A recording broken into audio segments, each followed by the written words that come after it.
You guys, welcome back to Beauty by the Beaker. I'm Sadie. I'm Natalie. And this is the podcast where science gets a hot new makeover. It sure does. We're here to do just that. We're going to make over your understanding of cosmetics. Ooh, that's kind of fun.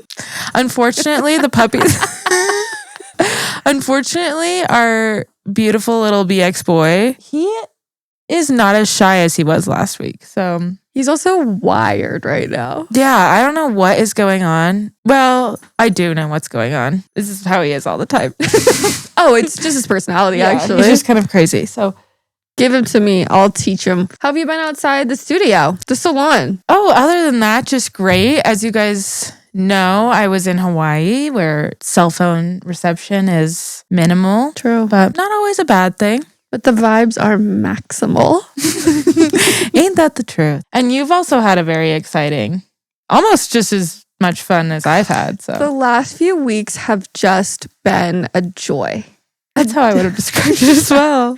A joy and a triumph. My dog ate some rocks and had some emergency surgery, so that was really fun. His recovery has been awesome. He has energy that should be harnessed for something. Yeah. So unbridled. Truly. Currently. Yeah, he can't exercise, so my poor husband is having to deal with him tonight. Yeah. Well, I'm so glad that things have been that fun for us. Yeah, I mean, for both of us, it sounds like.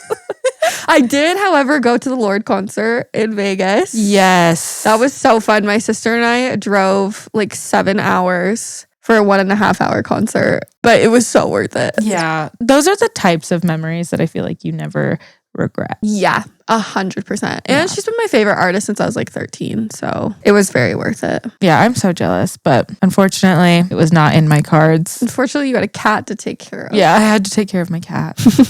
Wow. What are we talking about today? Last week, I left you guys on a cliffhanger for sure because I showed you all my gorgeous results. Yes. My stunning transformation by using nothing but pumpkin puree. She looked like a different woman. It was crazy. I came out with a new face. Yeah. But I didn't give you any suggestions of DIY recipes that you could try. And what we said in the episode was that we would be back in 2 weeks to give you the down low on that. But we knew you just could not wait that long. So we're back now. And it's potions class. I'm actually stoked. I've never had a potions class before. Never? Well, does chemistry count? Yeah, probably. All right, fine. I had 4 years of potions classes, but I'm ready to get back into it. Well, no, I'm glad that you're excited about potions class. I'm excited to be your potions master. Is that only Harry Potter? Like, is potions class a specific Harry Potter reference? Probably not, but I'm not a Potterhead. Like, my guess would be any sort of magical system. Yeah, let me know. Does the Potterverse trademark the idea of potions class? This would be interesting to learn. Yeah. Let us know, unless you're a trademark attorney. Welcome to potions class. In today's episode, we are going to go over the basic rules. We need to set some groundwork before we can really get in there and start formulating. I am a chemist and I love chemicals. And hopefully all of you love chemicals too.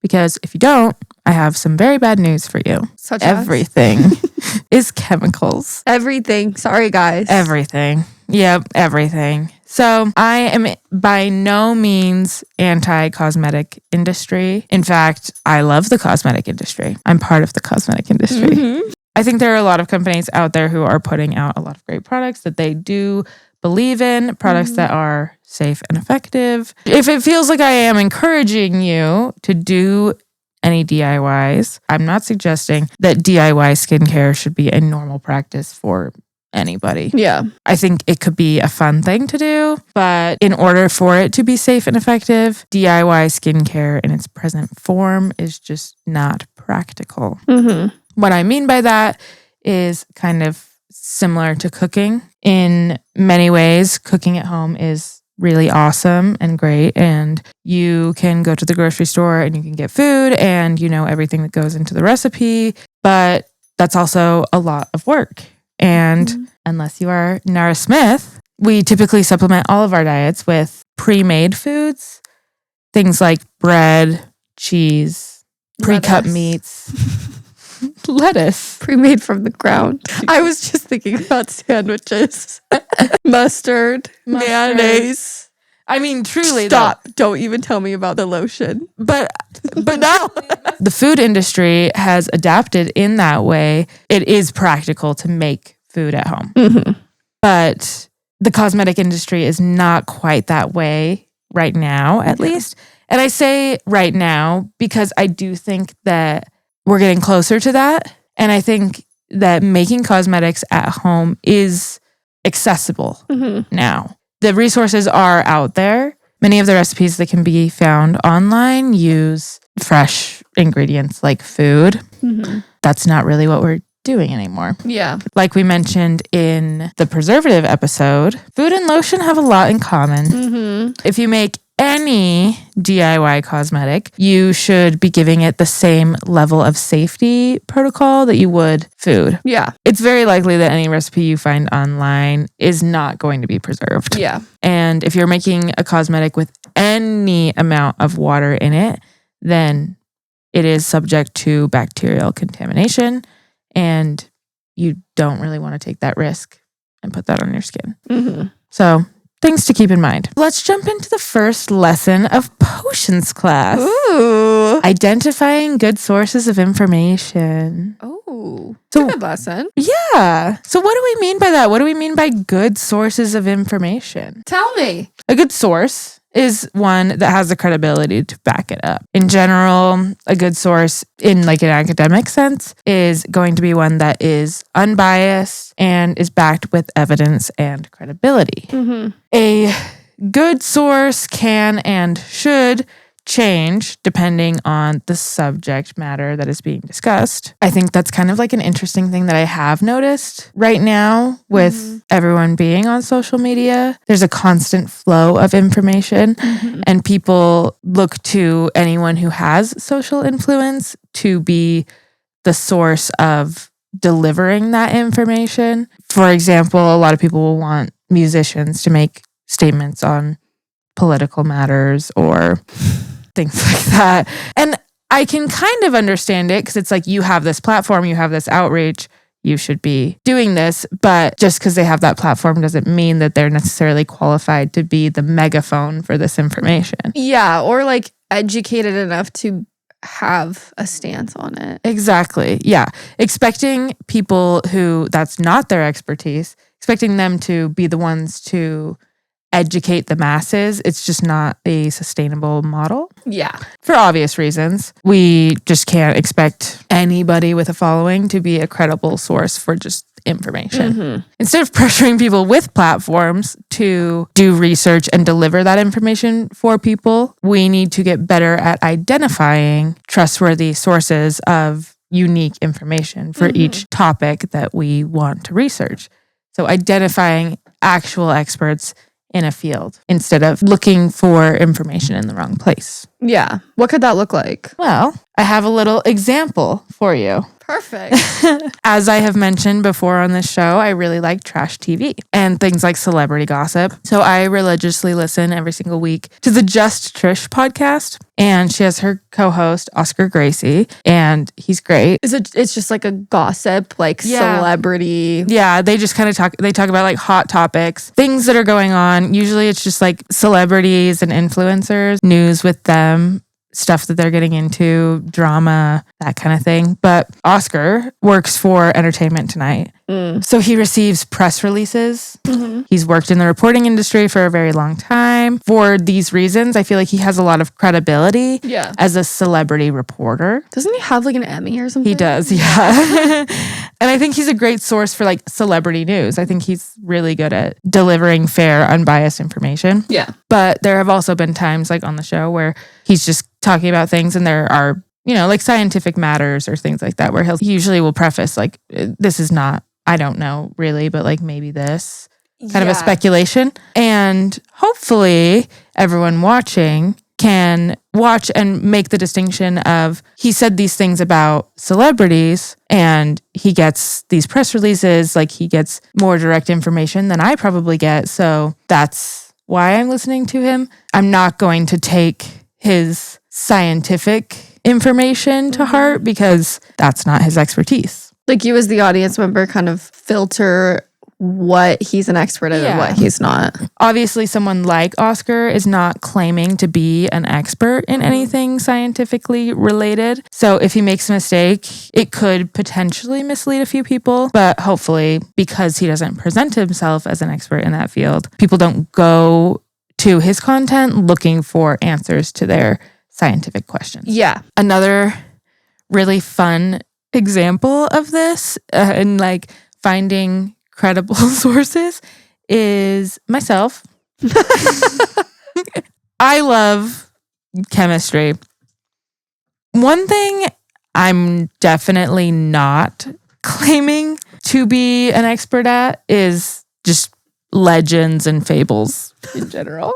You're not a fable master? I'm not. Also, not super great at just the English language. Like that's true. Grammar, etc. Thoroughly. So last week, I told you about the origin of the jack-o'-lantern, right? Yeah. And I mentioned Stingy Jack. Mm-hmm. Well, Stingy. Is it supposed to be stingy? Of course it's supposed to be stingy.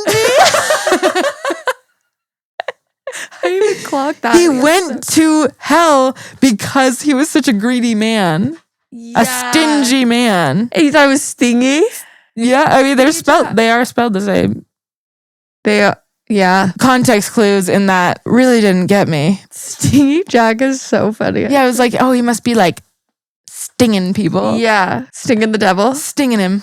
Yeah, no, it's stingy. But that just goes to show when someone who's not an expert is just reading and reporting, those context clues get lost. There's going to be translation errors. True. Especially if English is your first language and you're reading English, you know, it can be really hard.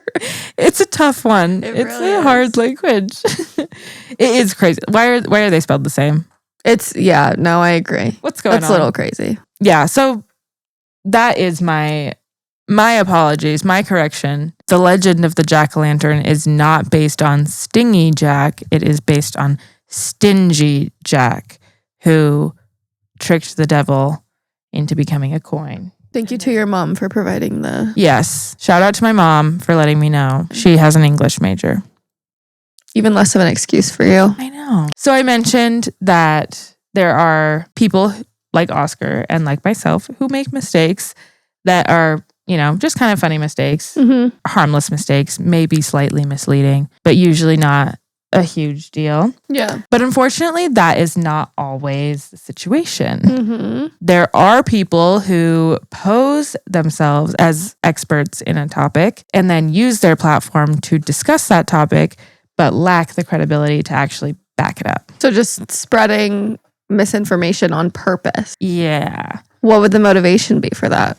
Well, there are a few different reasons, but usually we can kind of summarize it by bias, generally. So this could mean promoting a product or an idea. In a lot of cases, misinformation is spread because it's easier to solve than real life issues. A great example of this is with sunscreen. It always comes back to sunscreen, doesn't it? It always comes back to sunscreen. Honestly, I do fear we could have an entire episode.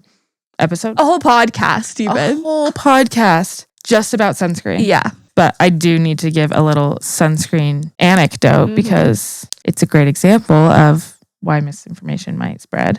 So a 2016 study claimed that chemical sunscreens were causing coral bleaching. After further research, it was determined that this was an outlier and that most of the coral bleaching was due to rising temperatures in the ocean. And is coral bleaching just killing off the coral? Yeah. In coral reefs and stuff? It does like lose its color a little bit and like basically it's just not as healthy. Okay. The coral's not as healthy. After further research, they did throw out the study altogether and determined that the main cause of coral bleaching is the increasing ocean temperatures. But what's causing increasing ocean temperatures? A lot of things. A lot of things. But mostly humans. Mostly humans, and it's kind of a climate change issue. And how is it that one government is going to solve climate change? Yeah. That's like a hard topic to That's figure out. And as we have seen, because it obviously has not happened yet, it's not really possible for one singular government body to solve climate change. Mm-hmm. But they can ban chemical sunscreen. Mm-hmm. If they can amplify the idea that chemical sunscreen is the cause of coral bleaching and not climate change, kind of gloss over that and instead amplify the idea of coral bleaching is due to chemical sunscreens and I'm going to be the one that solves that problem. Mm-hmm. If you're a politician. Yeah. Then you can kind of position yourself as solving an issue that doesn't exist. Yeah. Because that is a lot easier to do than solving these real complex issues that are causing actual negative. Yeah. Like what's actually causing the problem is a lot harder to figure out. So instead you just use this idea that's a lot easier to like run your platform on. Exactly. Yes. As many of us know, we are currently in the attention economy. So if you don't know what that means, basically it means that human attention is treated like a valuable resource. Mm-hmm. So people make it their entire job to just get your attention and hold on to your attention. Why? Well, because minutes watched is directly equal to dollars earned. Yeah. Views cost money. Exactly. There are people who do benefit and do get paid for more minutes that they can hold your attention. Yeah. That's why recently we have seen things like rage bait is because it holds attention. And I feel like I'm 75 years old trying to explain rage bait. Like, do you hear the kids are rage baiting now? Literally. But you know about Italian brain rot. I do. Which is also part of the attention economy. It is. Yes. And it works on that. It works. It works. And honestly, rage bait kind of works on me sometimes. Like I stay till the end. I'm like, is this real? Do they really feel this way? It's just such an extreme, often just a very extreme form of misinformation. So much, in fact, that like it's meant to enrage you and meant to hold your attention because you're like, this is wrong. Yeah. And you'll comment on it or you'll send it to your friends. Like I think of those like stupid food videos where they just waste a ton of food on a recipe that looks disgusting. No. Okay. Well, she's on Italian brain rot TikTok. I'm on like Oreo spaghetti TikTok. But yeah, they'll do that too. And then people will comment about like how stupid it is. Like, why would you do this? Why would you waste all this food? Why exactly. Would you? Yeah. That keeps people engaged and that makes money even if it's not true or uplifting and benefiting the community. Yeah. It's still putting money into my pocket. Yeah. Which is what I'm worried about. It's kind of like the idea of all press is good press. Yes, exactly. Sadie has a really good explanation about this in our influencer episode, which I believe is episode 3. Obviously, we are also guilty of playing into the attention economy. That's why we're here doing a video podcast. Yeah. In a set. With the brightest green you'll ever see in your whole life. Why we're wearing these cute little pumpkin hats. Nat bought a prop dog. I bought this dog so that he could just cause chaos and add dimension to this episode. We needed some stress. For us, it's a way that we can compete. There's so much information, so many content creators, and because attention spans are so short, we have done what we can to play into that as well, because obviously we want you to listen to us, but we don't want to do it in a way that we feel is unethical. Especially when our competitors, if you will, are using like fear-based content. I think that's really hard to compete with because fear elicits so much emotion from people. And so if we can have a more fun, uplifting way of delivering information, I think like that's our way of trying to combat that. Yeah. Less about like misinformation, because that is our whole goal, is stopping the spread of misinformation. So we needed to look into other ways to grab your attention, and hopefully it works a little bit. Is it working? Let us know.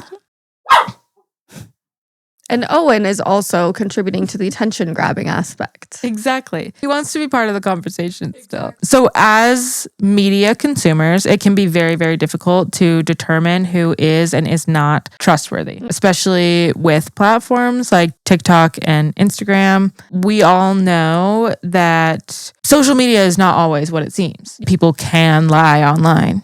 What? They can. But there are also like a lot of people who have just turned to social media as a way to promote their businesses or their products because people are on social media and that's a way to get attention. Mm-hmm. For example, it's not that weird for someone like a chiropractor or a dermatologist to have a TikTok account. Same with like a small Etsy shop business or something like that. Mm-hmm. Not that weird for them to have a TikTok account because that's another way that they can get some attention and that drives customers to their business. Yeah. So with all of these people online now, almost everybody has a platform. Mm-hmm. How do we know who to trust? Well, luckily, Jen of the EcoWell podcast, she says that in order to keep your brain safe from misinformation, you need to put on your mud caps. This isn't a pumpkin hat. It's a mud cap. We have our mud caps on. Yeah. So mud caps or misleading credentials, undisclosed everything, defensive, credit, authority, peers, and spotty track record. Okay. No, I love the acronym. It just kills me when acronyms have like so many other words included. No, I agree. I love the energy behind this. Yes. And I am sharing it because I do think that these tips are helpful. And beuaty would be way harder than mudcap. Yeah. With any acronym, I always am like, okay. Yeah. But she made it work. So shout out. And I'm so grateful for it. Go listen to her podcast. We'll link it in the description, we will. The specific one. We will. This information I got from an Instagram swipe through, so we'll share that. So she also gives an explanation of what each of the pieces of the acronym means. So we'll go over that really quickly just so that you know how to spot non-credible people. Bad sources, if you will. So misleading credentials, this basically just means that they're trying to trick you into trusting them more. This could be something like using a PhD, claiming to have a PhD, but talking about a topic that doesn't have any relevance or little relevance to their PhD. Or like a chiropractor trying to give you nutrition advice. Exactly. Yeah. Non-medical doctors that are trying to look like medical doctors. Mm-hmm. It could be someone who's in training, who's pretending to be fully trained, or maybe they're pretending to have more education than they have, or a more prestigious education, like from a better university or something. All of this can be misleading credentials and all of it is red flags. If people are doing that, it's sketchy. Yeah, like be honest about your actual expertise. If you're lying about your credentials, like what are the motives? That's already a red flag. Yeah. Next is undisclosed everything. This is basically just bending the truth. This is not disclosing advertisements. This could be overusing filters if you're a cosmetic based account and like an edited before and after photo. This could also be things like a conflict of interest. So if they're working for some sort of company and talking about that, but they're not telling you that that's what they're doing. One that I actually saw recently, I don't know if this fits into this category necessarily, but there was a dermatologist who was recommending some skincare, and the skincare brand or the product was using drug claims, but it was not regulated as a drug. And so kind of like, I guess that could fit into undisclosed, sort of, where like it's being marketed or advertised in a way that's not honest. Yeah, that one actually fits into that category as well as the peers category. Oh, but we'll get into that. It. Exactly. We're still in the mud. Exactly. So D, defensive. Kind of self-explanatory, but basically, if you're asking for clarification or trying to correct them and they come back in a rude or defensive way, yeah, that's also a red flag. Yeah. If someone is truly intending on delivering correct information, then they're not going to argue with new information. Mm-hmm. They're going to say, like, that's not something I've thought about. I would like to consider it. Yeah. Or issue an amendment to something they've previously said. I think just like being humble as a creator and not assuming that you know everything. Which leads us to credit, which is the start of caps. Do they care about crediting the actual source? This comes down to, again, motive. Is their idea to spread correct information? If that's the case, then they would want to be directing people back to the original source. But you want to look for people that are trying to take the credit of that information and be like, I'm the one that is coming up with these things. Red flag. If they appear to want all the credit for themselves, red flag. Because it helps everybody when you direct them to the actual source. Exactly. Next is authority. This is relying on status instead of actual information. So basically, when asked a question, they say, because I know more than you.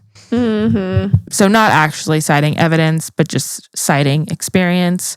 And experience can be valuable, but you need some evidence to back it up. Yeah, it's not enough. Yeah. And if you're just saying like, well, because I've been doing this for X amount of years. Okay, but tell me why. Yeah.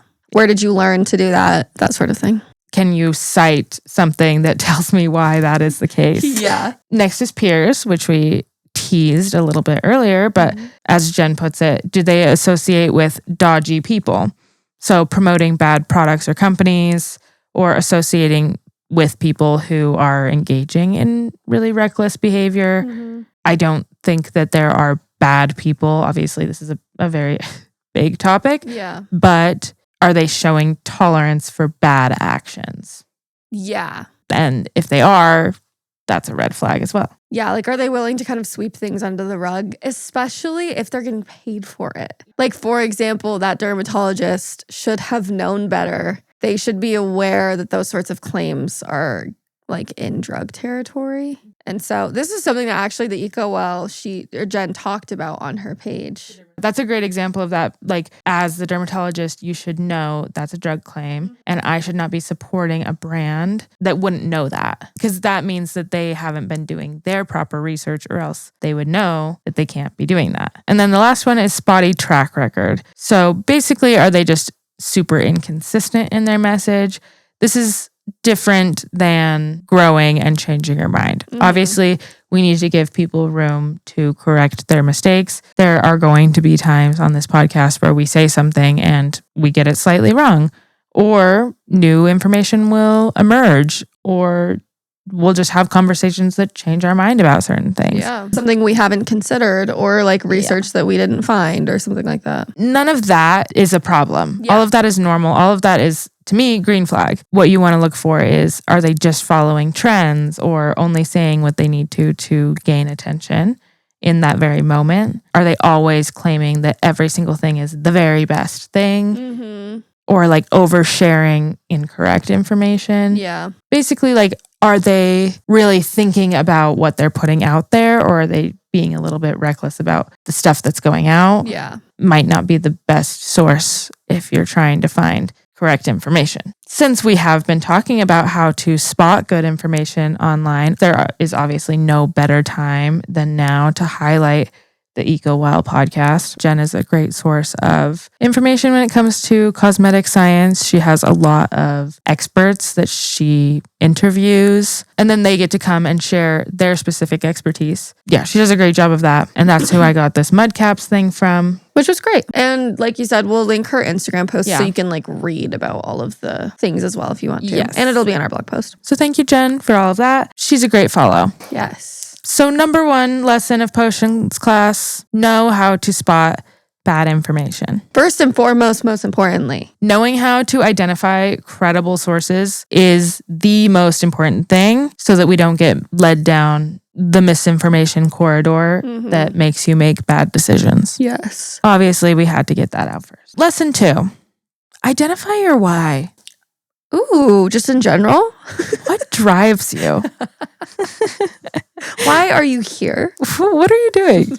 But really, before you make any cosmetic product, you should stop and think, why do I feel the need to make this? If your answer is because somebody told you that this DIY recipe is better or safer than something that you're going to get at the store, stop right there. Quit it. No. If you feel like the stuff at the store is toxic and you need to make something that's cleaner or better, stop it. If you find yourself in this situation, let's defer back to lesson 1. If you find something that's making any sort of suggestion that DIY cosmetics are better for you and that big cosmetic is trying to hurt you, that just is not the truth. Yeah. In fact, that's actually kind of the opposite of the truth. That's the false. The FDA requires that any cosmetics that are sold in the US need to be safe, unadulterated, and correctly labeled. But it's also on the brands and manufacturers to provide that evidence.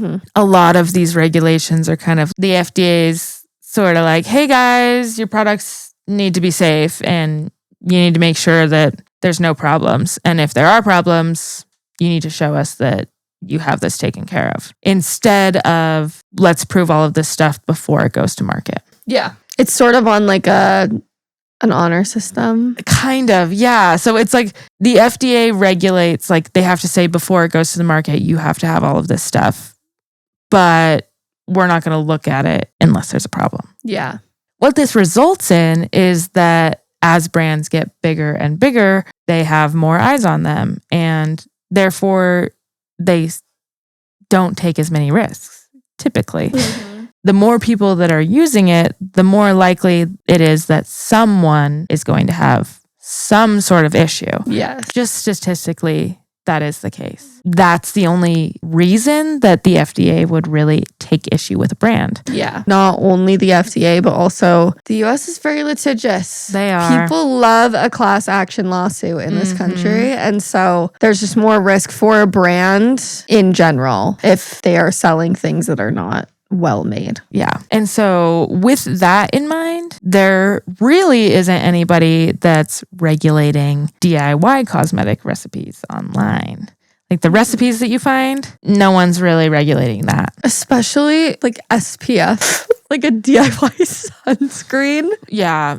Well, we should talk about a few DIYs never to make. So yeah, there's not really anybody who's regulating those recipes. When it comes to making cosmetic products, it is the job of the manufacturer of said product. They are the ones that are responsible for making sure that that product is safe and that it's labeled properly. So if you're making a cosmetic at home, you are the manufacturer of that product. Uh-oh. So technically, if anything, you making an unsafe product is what would be illegal. Yeah. It doesn't really matter who told you to do it or why you're doing it. If you are making something that is unsafe and using it, you are accountable for that because you are the manufacturer of the product. Yeah. So, yeah, be careful. The reason that I bring this up is because there are some really crazy DIYs online. People that put like straight cinnamon or straight ginger on their face. Yeah. Or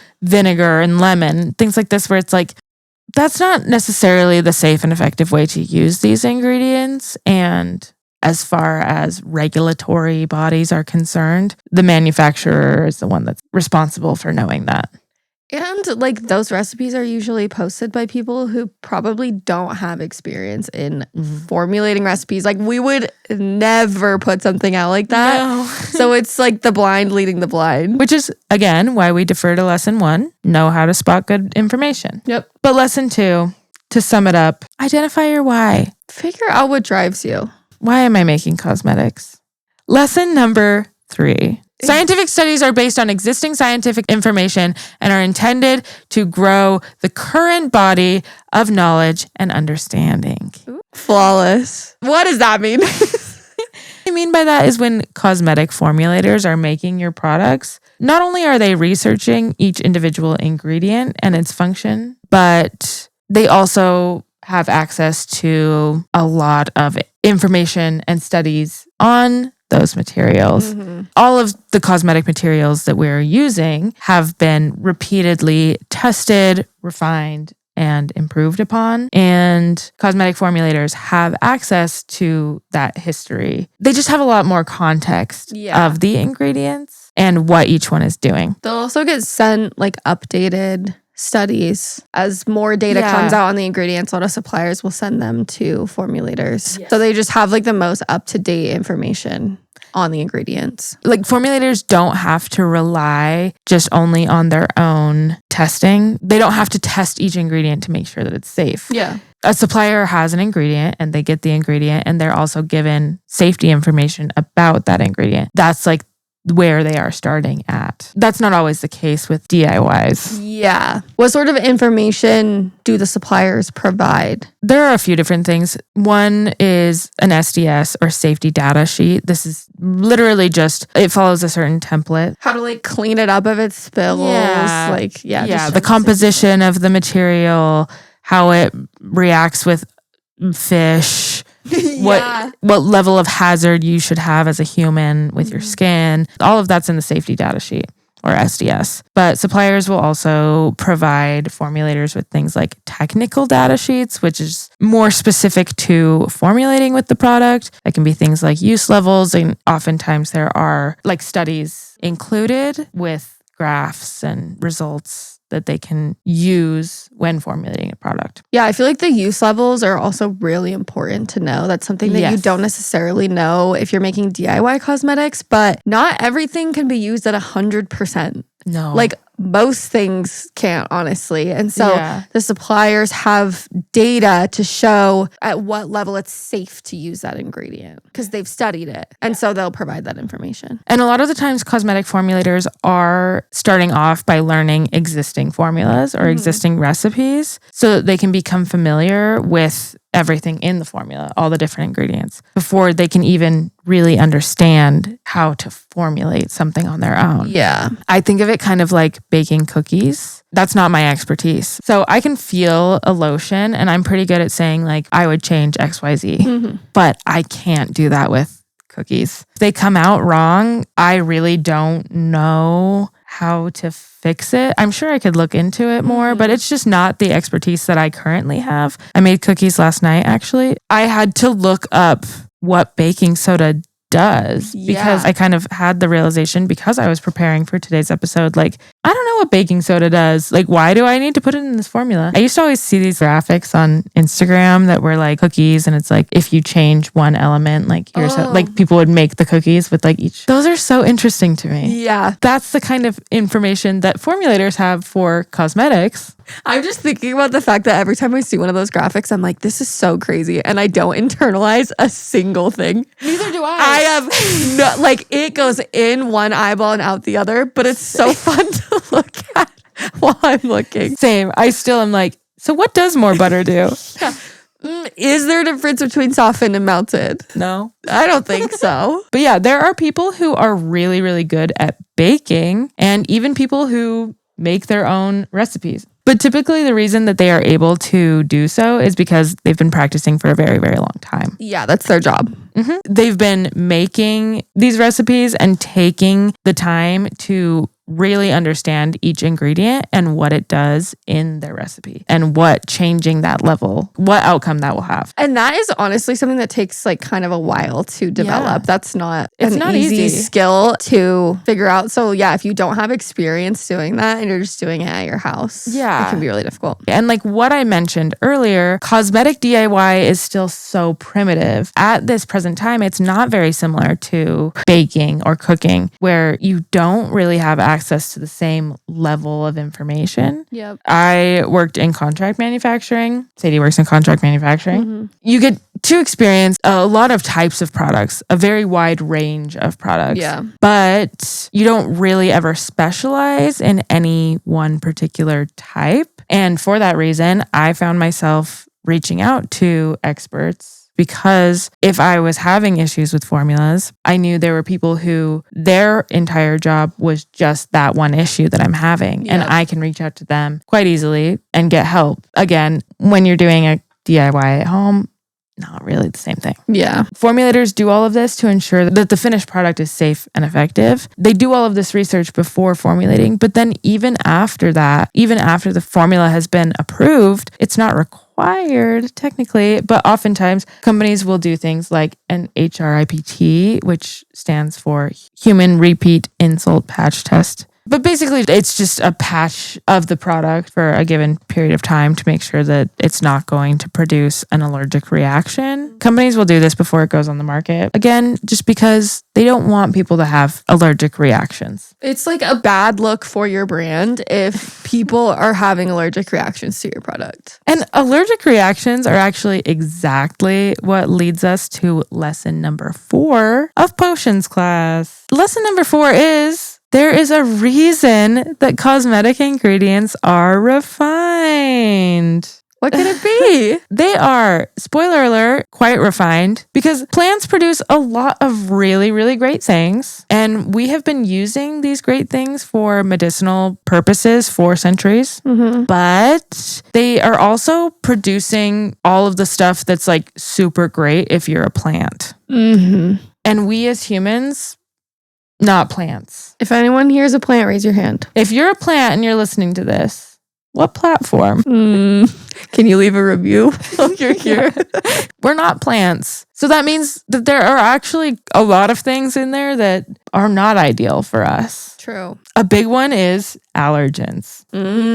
I've heard the fables. Yeah. Allergens aren't great for you. They're not. And that is a big reason why we have refined them is because putting just plants on your face wasn't the best. There was allergic reactions happening. There were interactions. There was a lot of other stuff. It was hard to get the targeted effect. Yeah, now we can just remove the allergens and only have the good part. Yeah. It's like a win-win for everyone except for the allergens. Tough day for them. Sorry, allergens. Well, not sorry. But they also can remove the allergens and just have the allergens too. We talked last week about pumpkin and we talked about phytochemicals.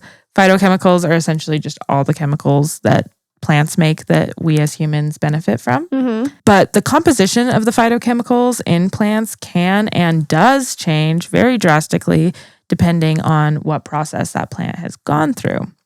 For example, if you think of cooking a vegetable, think of like an onion. There's usually a difference in the smell, taste, and texture of cooked versus uncooked. The reason for this is because the chemical composition of that material has changed. When it was exposed to heat, it did chemically change it. And depending on the level of heat that it's exposed to or the amount of time it's exposed to heat, this can alter the chemical composition even further. So many different things can happen that can affect the overall chemical composition of a plant. And the reason that this is important is because unless you have a very, very extensive background on all of the phytochemicals that are present in whatever plant you're wanting to use for DIY, you might not actually be getting the benefit that you're after just because you don't really know the composition of those phytochemicals in the plant at that time. Scientists have considered these things and do take this into consideration when using plant extracts in cosmetics. It's something that is,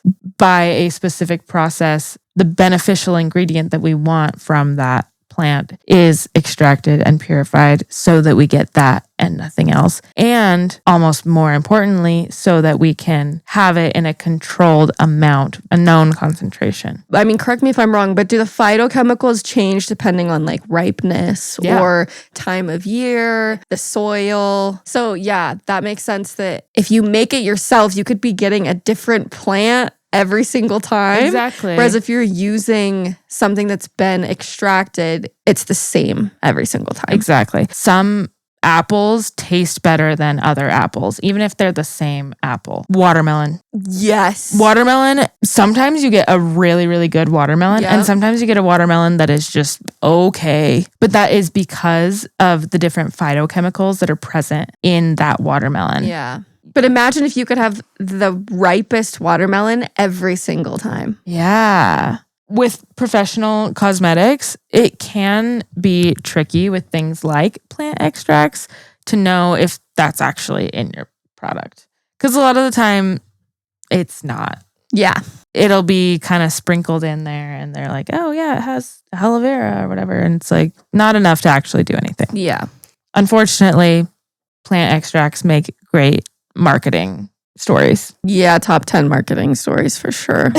So that is the difficulty with professional cosmetics, but it's also important to note that at least what is in there is backed by scientific evidence. Yeah. And is a known safe amount. But in general, there aren't DIY recipes that are going to be as effective as a product that's already on the market. Yeah. There is a product that exists that does it better than your DIY already. Hate to break it to you. Yeah. But if you have made it all this way and you still want to make your own cosmetics, I applaud your creative spirit. And thanks for sticking around. And just know that you and I, we have a lot in common. So what if you do actually want to make cosmetics? You do have some options. It's in the primitive stages, but that doesn't mean it's impossible. And there are actual ways that you can do it effectively. It's just not quite as easy as baking is right now. Yeah. But there are websites like one that I really like. It's called Inky Decoder. So Inky, that's INCI, stands for International Nomenclature of Cosmetic Ingredients. Or basically, it's just the decided name that goes on the back of the cosmetic in the ingredient list. Chemicals can be known by a variety of different names. Think of water. People can also call it H2O. There are a lot of things that it could be called. Inky basically just is the name for cosmetics. That's what we're going to call this cosmetic material for cosmetic purposes. If it's used somewhere else, it might be called something else. Yeah. So Inky Decoder, it's a very beginner friendly, basic level website. It is geared toward people who don't have a scientific background, but essentially it just explains the function of ingredients in a formula and what they are doing. That's what a function is. So true, bestie. It's similar to something like the Yucca app or EWG, except that it's not, because I don't support those. Anything that's giving a rating, a hard, fast rating, and saying something's good or bad, I don't love. No. Cosmetic ingredients should not be given a good or bad. And Inky Decoder, unfortunately, they do this a little bit, but I am willing to overlook it because they also provide a lot of scientific articles that they link, their sources, and just good basic information on materials. EWG does not do that. They just say something's bad with no evidence. And that's annoying. Yeah. That is a good place to start for just understanding materials, because there are also raw material distributors or sellers who sell small amounts of raw materials to individuals. They buy it from bigger suppliers and then package it up in smaller amounts. And then resell it. So a couple of those, Lotion Crafter or Making Cosmetics, those are kind of the most popular. But if you go onto those websites, they do have resources like recipes. They also just have kind of general learning resources, and their materials will have data sheets with them on the website typically. So if that's something that you're interested in, that's honestly a good spot to start. And if your ears are perked by that, send me a DM. Yeah. Let's chat. I would be happy to help someone get started with actual cosmetic DIY. You can come to my house. We'll make lotion together. At NotBXB on Instagram. Yes. Let me know if this is for you. But if you're I don't want to get on lotioncrafter.com. I want a pumpkin recipe. I came here for the pumpkin. Last week, we did talk all about pumpkin, and I did mention that I did put pumpkin puree on my face, and I felt like my skin was brighter. And yeah, maybe it was possible. There are a lot of good things in there, lots of antioxidants in there. But this week, I did try a new recipe for you. I got this recipe from Simply Dermatology. I did not check to see if this is actually a dermatologist. But the website was called Simply Dermatology. That's all I'm saying. We're not necessarily recommending the website. It's just where you got it from. Exactly. Yeah. Just giving credit where it is due. Absolutely. So, recipe is as follows: 2 tablespoons of pumpkin puree, not pumpkin pie filling, 1 tablespoon of honey, 1 tablespoon of Greek yogurt, and a dash of cinnamon, which was optional. Did you add it? I did. How much was your dash? It was a dash. I pinched. A little whisper? Yeah. I added probably, honestly, more. As I put it in there, I was like, ooh, that was kind of a lot. Ooh, this might be a little spicy. Spicy. So we did discuss all of the benefits of pumpkin last week. It's very rich in antioxidants. Honey, it's a humectant and a natural antibacterial, not a formula preservative. No. But yeah, humectant, that means it draws water to your skin. Yeah. These are going to be water soluble ingredients. Next ingredient, Greek yogurt. It's high in lactic acid, claims to be moisturizing. And then the cinnamon, also antiseptic claims and antioxidant claims. Before you make this recipe or go any further, I do want to remind everyone not to do anything dumb. I mentioned that when I carve pumpkins, my skin starts to burn. This should be an indication not to put that directly onto your skin. Maybe for a normal person. Instead, I put pumpkin directly on my skin. I made this mask. I guess technically I diluted it with honey and yogurt in this case. And cinnamon, don't. And cinnamon, yeah. I will say this mixture seemed to burn more than just the regular pumpkin on its own. Could be the cinnamon. It's possible. Could be the cinnamon. But I made the mask. I left it on for like 20 minutes. I did smell like pumpkin pie. Ooh, gorgeous. Yeah. Happy Thanksgiving, everyone. Yeah. But I did, before I put the face mask on, I did take a bite of it. You wiped it off your face and No, before I put it on. Before you put the mask on. Duh, maybe if I listened. Yeah, stop looking at my dog. Sorry. My feedback on this recipe, turned my face a little orange. Do you have pictures? I'll have a TikTok of my journey. I washed it off and then I moisturized with coconut oil because I really wanted to keep it edible. This is my worst nightmare. Straight coconut oil. Yeah. After you put cinnamon on your face. Yeah. Didn't feel good. No. My skin felt very dry and tight. So. Would you prefer an actual cosmetic over that, would you say? Yeah. I did just leave it. I was like, okay, yeah, that was my nighttime routine. There you go. That was all I did.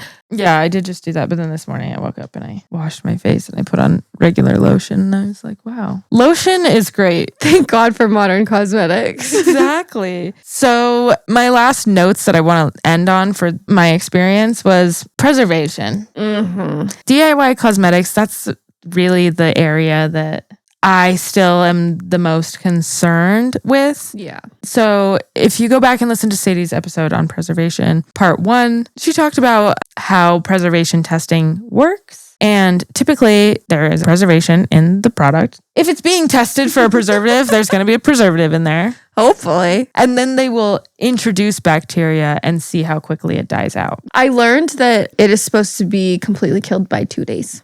Really? That's like the gold standard. Okay. Well, that's an interesting thing to bring up is killed in 2 days because a lot of these recipes say, a lot of the recipes say they're shelf stable. Oh, no. No. I hope at least the refrigerator shelf. Yeah. No, a lot of them are just like, just store it and use it and it's great. So if that's the case, run. But then a lot of these other ones, like this one says to use it within 3 to 4 days. And that was kind of my thought is like, okay, well, with preservative testing, they introduce bacteria and then the preservative kills it off. In my pumpkin mask that I've made, I know that bacteria was very likely introduced at some point because there's bacteria everywhere. But what I also know is that there's not necessarily like a preservative in here actively fighting against that. Yeah. So my first thought with it was like, what happens to the bacteria that is in there currently? You know? I think it's having a lot of fun. It's probably multiplying, and that 3 to 4 days is probably what makes it safe to digest, and it goes into your stomach acid. I don't know, and I truly don't know. I'm just saying this was my thought process, is that same amount of bacteria that grows in 3 to 4 days a level that you would want to be putting onto your face. Yeah. And that is where I, as a formulator, said, I don't really think so. No. I also think we've just been taught to have very high standards when it comes to like properly preserved products. Like that is our top priority. Yeah. So I think we have very little tolerance for That's true. bacteria on our faces. That is true. But to sum this up, I just kind of want to say, if you take anything from Potions class today, it's that the cosmetic industry really it's not that bad.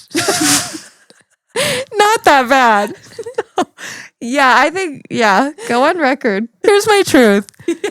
There is plenty of misinformation and plenty of unethical behavior in the cosmetic sphere, but there's also a lot of shady business going on outside of the cosmetic sphere in the cosmetic industry still, with stuff like this DIY and with stuff like just toxic chemicals. They're not toxic. Yeah. And like, keep in mind, this is something that I talked about in the history of skincare episode as well, our very first ep. But the cosmetic industry is the safest it's ever been. Yeah. So if you want to do a little DIY, a little potion because you think it's fun, that's totally fine. But don't do it out of fear of the cosmetic industry because, like I said, this is the best it's ever been. We're the safest we've ever been. Yeah, so trust science. If you want to do a DIY cosmetic, I do encourage it. Obviously I encourage it. I'm a cosmetic formulator. Yeah. For me to say you shouldn't formulate cosmetics would be crazy. I think it's a cool thing to do. I love doing it. But I only suggest doing it if you're willing to put in the amount of time to make it safe. Kind of like cooking. If you're not willing to learn the internal temperature that chicken needs to get to in order to be safe to eat, then you should probably have someone else make your chicken. Yeah. And there's just so much, and the information is kind of hard to get to. Which again, if you are interested, please reach out to me, and I would love to help you find that information. Yeah. I'd love to answer your questions. And I can be found online everywhere at NatBXB. And I'm Sadie BXB. And together, we are Beauty X Beaker. Everywhere.